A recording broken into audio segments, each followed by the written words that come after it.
Food preparation అయితే start అయిపోయిందని last వీడియోలో చెప్పా కదా. ఇదేంటంటే మా అమ్మ ఇక్కడ కర్రీ చేస్తుంది. అనుకోవచ్చు చాలామంది బయట మనీ ఇచ్చి చేయించుకోవచ్చని. మనం చేసేదానికి కొంచెం ఎక్కువ అవుతుంది, బయట మనీ తక్కువ ఇచ్చేసి చేయించుకుంటే అది కూడా అవుతుంది. కానీ సోల్ సాటిస్ఫాక్షన్ ఉండదు. అంటే మనం చేసి పెట్టాము అనేది మా అమ్మ వాళ్ళకి అసలు ఉండదన్నమాట. ఎందుకంటే బిడ్డ దూరం అయిపోయాడు, మనం చేయలేమా ఈ మాత్రం కూడా బిడ్డ కోసమని ఆలోచిస్తారు. ఆ టైప్ అనమాట మా అమ్మ వాళ్ళు. ఇట్ సిమ్స్ మంచిదే అది. కాకపోతే ఏంటంటే కొంచెం స్ట్రెచ్ అవ్వాలి, ఎక్కువ టైం టేకింగ్ ప్రాసెస్ ఉంటుంది కదా. ఫుడ్ అని ఇచ్చేయడం అంటే అంత ఈజీ కాదు. మనమే చేసుకుని అండ్ ప్లస్ అది ఏమన్నా 10 మందికి అలా కాదు కదా, ఒక 100 మెంబర్స్ కంటే ఎంత టైం పడుతుంది అనేది కూడా ఊహించవచ్చు. అదనమాట.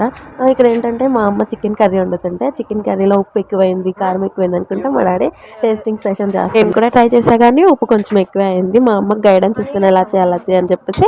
కాకపోతే మన మాట ఎవరు వినరు కాబట్టి బరోలా లైట్ తీసుకోవాలి. కానీ ఉప్పు కొంచెం ఎక్కువైంది. తర్వాత గసగసాలు పేస్ట్ వేసి అడ్జస్ట్ చేసేసామన్నమాట. బాగుంది. మరి ఇదన్నమాట వీడియో. మరి నెక్స్ట్ వీడియో మళ్ళీ కలిపి వంట కష్టమేనబ్బా. మీ చల్లని చేత్తో కుదిరితే ఒక లైక్, సబ్స్క్రైబ్. ఉంటాను. బాయ్.